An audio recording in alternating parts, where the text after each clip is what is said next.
किस्सा है मोकुसान नामी गांव में एक किसान अपने छोटे से खानदान के साथ रहता था। उस किसान ने अपने घर पर मुर्गियों के पिंजरे बनाए हुए थे, जिसमें उसने बहुत सारी मुर्गियां पाली हुई थी। किसान की जमीन से जो भी कमाई होती वो उससे अपनी मुर्गियों के लिए अच्छी खुराक लेकर आता, ताकि उसकी मुर्गियां अच्छी तरह परवरिश पा सके। अरे वाह बेटा, मुर्गियाँ तो बहुत अच्छी तैयार हो गई है। जा बाजार में कसाई की दुकान पर जा और इन मुर्गियों को बेचने की बात कर। अब्बू जान, बात तो आपकी ठीक है, मगर मैं चाहता हूँ कि हमें अभी ये मुर्गियाँ बाजार में नहीं बेचनी चाहिए, बल्कि हमें इनके अंडों का इंतजार करना चाहिए। जब ये अंडे देना शुरू हो जाएंगी तो हमें ज्यादा प्रॉफिट होगा। नहीं बेटा, हम आधी मुर्गियाँ बेच देंगे और आधी मुर्गियों के अंडे निकलवा कर बेचेंगे। इस तरह हमारे पास पैसों की कमी भी नहीं रहेगी और अंडों की भरमार भी हो जाएगी। अब तो कसाई के पास जा और मुर्गियाँ बेचने की बात कर। ठीक है अब्बू जान, मैं भी जाता हूँ और बात करके आता हूँ। ये कहकर बिट्टू घर से निकल जाता है और मुर्गियों वाली दुकान पर पहुंच जाता है। आओ भाई आओ, कितने किलो मुर्गी का गोश्त चाहिए तुम्हें? इतना चिकना मुर्गी का गोश्त बनाकर दूंगा कि चकपक करते फिरोगे। अरे नहीं भाई साहब, मैं मुर्गी का गोश्त खरीदने नहीं आया, बल्कि हमने तो खुद मुर्गियाँ पाली हुई है। इन्हें बेचने के लिए आपके पास आया हूँ। एक मुर्गी 700 रुपए की दूंगा। अब आप खुद देख लो आपको कितनी मुर्गियाँ चाहिए। अबे मोटे बड़ा तो सेलमैन, सारा मूड ही खराब कर दिया मेरा। मैं तो समझ रहा था तू मुझसे गोश्त खरीदने आया है। चल निकल यहाँ से, मुझे तेरे से मुर्गियाँ नहीं खरीदनी। भाईजान, अगर मुर्गियाँ नहीं खरीदनी तो मत खरीदो, मगर बदतमीजी करने की जरूरत नहीं है। वैसे भी तो मैं आपका भला सोच रहा था। आप 1000 रुपए की मुर्गी बेचते हो, मैं आपको 700 रुपए की दे रहा था। इतना तू मेरा हमदर्द न बन। शाबाश मेरा वीर, निकल यहाँ से। अरे लड़के, तू क्या इस बदतमीज इंसान के मुँह लग रहा है? यहाँ मेरे पास आजा, मैं तुझसे मुर्गियाँ खरीद लूँगा। बिट्टू उसके पास चला जाता है। अंकल, आपने इस बदतमीज मुर्गी वाले की दुकान के साथ अपनी दुकान खोली हुई है, आपका गुजारा कैसे होता है इसके साथ? अरे बेटा, मैं इसके मुँह ही नहीं लगता। मैं अपनी रोजी करता हूँ और अपने बच्चों का पेट पालता हूँ। अंकल, मैं अब आप ही को मुर्गियाँ बेचा करूँगा, और वो भी 700 की नहीं बल्कि 600 रुपए के हिसाब से। इस तरह आपकी कमाई अच्छी हो जाएगी। अरे बा, फिर तो तुम मुझे कल से ही मुर्गियाँ देना शुरू कर दो। ठीक है अंकल, मैं कल से आपको मुर्गियाँ पहुँचा दिया करूँगा। ये कहकर बिट्टू वहाँ से चला जाता है और वो परेशान उसे देखता रह जाता है। अरे यार, ये मैंने क्या चवली मार दी। अगर ये इतनी सस्ती मुर्गियाँ देना शुरू कर देगा तो मेरी तो दुकान फ्लॉप हो जाएगी। वहाँ बिट्टू घर पहुंचकर अपने अब्बू को बताता है कि उसने कसाई से बात कर ली है। शाबाश मेरा बेटा। अच्छा ये तो बता, एक मुर्गी कितने रुपए के हिसाब से बेचेगा? अब्बू जान, आप इस बात को छोड़ो, मैं एक मुर्गी 600 रुपए के हिसाब से बेचूंगा। इसमें हमें अच्छा प्रॉफिट हो जाएगा, परेशान मत हो। ठीक है बेटा, जैसे तुझे बेहतर लगे, बस तू कल से मुर्गियाँ बेचना शुरू कर। फिर जब अगला दिन निकलता है तो बिट्टू मुर्गियाँ बेचने के लिए निकलता है और उनकी दुकान पर पहुंच जाता है। ये लो अंकल, मैं आपकी मुर्गियाँ ले आया हूँ, 600 रुपए के हिसाब से मुझे पैसे दे दो। अरे मेरे प्यारे भाई, मैंने कल तुम्हारे साथ जो बदतमीजी की, मुझे सारी रात नींद नहीं आई। सारी रात मेरा ज़मीर मुझे मलामत करता रहा कि मैंने उस भोले भाले मासूम लड़के के साथ ये क्या किया। भाई, मैं तुमसे 600 रुपए के हिसाब से मुर्गियाँ खरीदना चाहता हूँ। कोई जरूरत नहीं है ज्यादा मुझे मक्खन लगाने की। अब मैं तुम्हें एक मुर्गी भी नहीं बेचूंगा। आइंदा मुझसे बात करने की जरूरत नहीं है। और मोटे, एक तो मैं तेरे से प्यार से बात कर रहा हूँ और तू मुझे नखरे करके दिखा रहा है। बहुत पछताएगा तू, ये याद रखी। बिट्टू मुर्गियाँ बेचकर घर वापस आ जाता है और वहाँ मुर्गियाँ सस्ती होने की वजह से सारे लोग उससे ही मुर्गियाँ खरीदते हैं। ये सब देखकर मीठे के होश उड़ जाते हैं। ये तो सारा काम ही खराब हो गया। मेरी दुकान पर तो कोई ग्राहक ही नहीं आ रहा और सब लोग बाबे से मुर्गियाँ खरीद रहे हैं। मीठे, कोई हल निकाल, वरना तो तू और तेरी बेगम दोनों भूखे मर जाएंगे। मीठा अपनी दुकान छोड़कर वहाँ से चला जाता है और अपने घर पहुँच जाता है।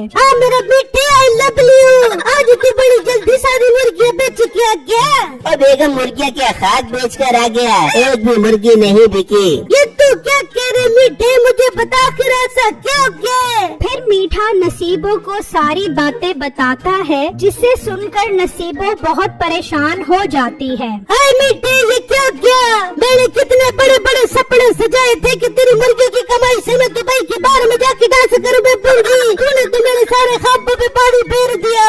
अपना मुंह बंद कर, बड़ी तू माइकल जैक्सन की बेटी। यहाँ पर मैं मुर्गियाँ न बिकने की वजह से परेशान हूँ और तुझे डांस की पड़ी हुई है। कोई हल निकाल जिससे हमारा कारोबार दोबारा चलना शुरू हो जाए। मीठे, एक हल है मेरे पास, मगर वो थाने से जा और ये बात तो किसी को ना बता दियो। फिर नसीबो मीठे को एक प्लान बताती है जो मीठे को बहुत पसंद आता है। अरे वाह बेगम, ये प्लान तो बहुत जबरदस्त है। अभी तक तो मार्केट में इस तरह का कोई प्लान नहीं आया। मैं कल ही इस काम को अपने दोस्तों के साथ मिलकर मंतकी अंजाम तक पहुंचाता हूँ। फिर जब अगला दिन निकलता है तो मीठा अपनी दुकान पर खड़ा होकर बिट्टू के आने का इंतजार करने लगता है। आने दो इस मोटे को, फिर देखो मैं इसके साथ करता क्या हूँ। इतनी ही देर में बिट्टू मुर्गियाँ लेकर वहाँ आ जाता है। आ जाओ बिट्टू, मैं तुम्हारा ही इंतजार कर रहा था। तुम्हारी मुर्गियों की वजह से मेरी सेल बहुत ज्यादा बढ़ गई है। अंकल, ये तो बहुत अच्छी बात है जो मेरी वजह से आपका फायदा हो गया। बिट्टू मुर्गियाँ बेचकर वहाँ से जाता है तो मीठा भी उसके पीछे जाता है और बिट्टू का घर देख लेता है और वापस अपनी दुकान पर आकर खड़ा हो जाता है और अपनी चाल चलने के लिए अगले दिन का इंतजार करने लगता है। और फिर जब अगला दिन निकलता है तो मीठा भेष बदल कर अपने दोस्तों के साथ बिट्टू के घर पहुँच जाता है। अरे वाह, तुम्हारे पास तो बहुत अच्छी मुर्गियाँ हैं। हमको तुम्हारी मुर्गियाँ बहुत पसंद आई। हम तुमसे सारी मुर्गियाँ 5 लाख रुपए में खरीदना चाहते हैं। क्या 5 लाख रुपए? ये तो बहुत ज्यादा है। तो तुम्हारी मुर्गियाँ भी तो बहुत ज्यादा नायाब है। ये पूरे 5 लाख रुपए है। ये ले लो, अपनी सारी मुर्गियाँ मुझे दे दो। जी नहीं, मेरी एक कसाई अंकल से बात हुई भी है, मैं आपको ये मुर्गियाँ नहीं बेच सकता। बेटा तू पागल हो गया है। ये हमसे इतनी अच्छी कीमत पर मुर्गियाँ खरीद रहे हैं, बस मैं इन्हें ही बेचूंगा। पर अब्बू जान, बस और कुछ कहने की जरूरत नहीं भाई, आप ये मुर्गियाँ ले जा सकते हो। मीठा वो सारी मुर्गियाँ लोड करवाता है और उन्हें वो पैसे देकर चला जाता है। देख बेटा, मैंने कभी जिंदगी में इतनी बड़ी रकम नहीं देखी। आज मैं पूरे 5000 की मिठाई मंगवा कर पूरे गांव में तकसीम करवाऊंगा। वो जैसे ही पैसे उठाता है तो नीचे पत्थर होते हैं। अरे बेटा, ये तो नीचे पत्थर है। अरे वो आदमी हमें लूट कर चला गया। अब्बू जान, मैंने आपको मना भी किया था कि ऐसे एड़े गेड़ों पर यकीन मत करो, लेकिन आपने मेरी एक नहीं सुनी। अरे बेटा, ये सब छोड़ और जाकर उन लोगों को पकड़, वो ज्यादा दूर नहीं गए होंगे। बिट्टू उनके पीछे जाता है लेकिन उन्होंने कहाँ मिलना था। फिर अगले दिन सुबह सवेरे मीठा वो मुर्गियाँ अपनी दुकान पर रखकर और कम रेट वाला बोर्ड लगाकर खड़ा हो जाता है और वहाँ वो दुकानदार भी अपनी दुकान की तरफ आ रहा होता है। वो जैसे ही दुकान पर पहुँचता है तो मीठे की दुकान पर रश देखकर हैरान रह जाता है। ये इसने मुर्गियों का रेट इतना कम कैसे कर दिया? और इसके पास तो बहुत सारी मुर्गियाँ आ गई हैं। मुझे अपनी आंखों पर यकीन नहीं आ रहा। वो अपनी दुकान पर खड़ा होकर बिट्टू के आने का इंतजार करने लग जाता है, लेकिन ना तो बिट्टू आता है और ना ही कोई ग्राहक उसकी दुकान पर आता है। वो वो थक हारकर बिट्टू के घर की तरफ निकल जाता है और जब वो उसके घर पहुंचता है, अरे ये क्या बिट्टू, तुम तो कह रहे थे तुम्हारे पास बहुत सारी मुर्गियां हैं, लेकिन यहाँ तो एक भी मुर्गी नहीं है। अरे भाई अब हम तुम्हें क्या बताएं, हमारे साथ कितना बड़ा धोखा हो गया है। क्या मतलब, कैसा धोखा?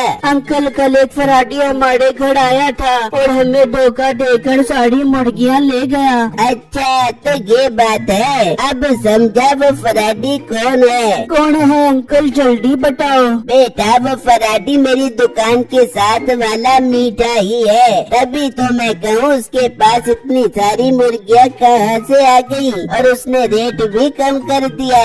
भाई चलो उसके पास चलो, हम अभी उससे मुर्गियाँ वापस लेते हैं। भाई ये मुर्गियाँ तो वापस नहीं मिलेंगी क्योंकि वो बहुत चालाक और लालची है। अब हमें उसे दूसरे तरीके से फंसाना होगा। बस तुम उसे उल्लू बनाने के लिए बहुत सारे अंडे इकट्ठे करके उस पर एक मुर्गी बिठा दो, बाकी मैं वहाँ जाकर उसे जाल में फंसाता हूँ। ये कहकर वो दुकानदार वहाँ से चला जाता है और अपनी दुकान पर आता है। आओ गरीब बाबे हो, देखो मेरा तो सारा माल बिक गया और तुम्हें तो वो लड़का मुर्गियाँ देने भी नहीं आया।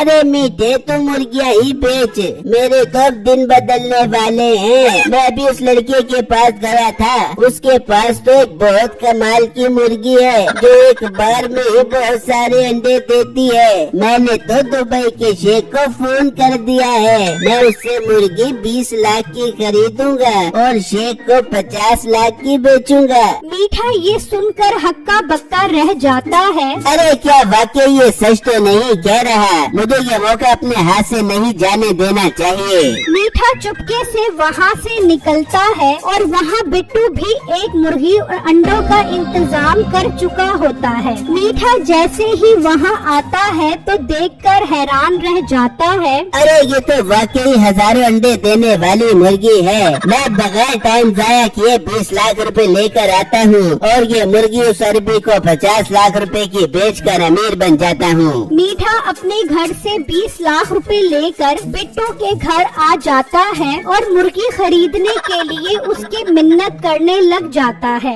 अरे बिट्टू बेटा चल तू इसे ये मुर्गी 20 लाख रुपए में बेच दे, आखिर तो उस दुकानदार वाले को भी तो 20 लाख रुपए की बेचेगा ना। तो इसे बेच दे और इससे पैसे लेकर अच्छी तरह गिन ले। अंकल आप बेफिक्र रहें, ये पूरे 20 लाख रुपए हैं। मीठा वो मुर्गी लेकर चला जाता है और अपनी दुकान पर आकर खड़ा हो जाता है। कैसे ये बाबा बुड्ढा उस अरबी का इंतजार कर रहा है, इसे क्या पता कि मैं उस मोटे बिट्टू से ये मुर्गी खरीद आया हूँ। मीठे ये तो मुझे वही मुर्गी लग रही है जो मैंने बिट्टू से खरीदनी थी। जी अब तुम इसके ख्वाब ही देखते रहना। उस मोटे को फंसाकर मैं ये मुर्गी ले आया हूँ और तुम्हें एक मजे की बात बताऊँ, उसकी सारी मुर्गियाँ भी मैं ही उसे धोखा देकर लेकर आया था। अरबी भाई आप यहाँ पर आ जाओ, आपकी नायाब मुर्गी ये रही, 50 लाख रुपए दो ये मुर्गी ले जाओ। बिट्टू अपनी नकली दाढ़ी हटाता है तो मीठा देखकर हैरान रह जाता है। मीठे तू क्या समझा था कि तू हमें बेवकूफ बनाकर बच जाएगा? देख हमने मिलकर तुझे बेवकूफ बना दिया। तूने हमें धोखा देकर हमसे सारी मुर्गियाँ खरीदी और हमने तुझे धोखा देकर तुझे 20 लाख रुपए में ये आम मुर्गी बेच दी। हाँ मीठे मैंने बिट्टू के साथ मिलकर तुझे सबक सिखाने के लिए बेवकूफ बनाया है। अब तो इस मुर्गी के अंडे निकलवा के दिखा मुझे। अरे भाई साहब मुझे माफ कर दो, मुझसे बहुत बड़ी गलती हो गई, मुझे मेरे 20 लाख रुपए वापस कर दो, मैं अब कभी धोखेबाजी नहीं करूँगा।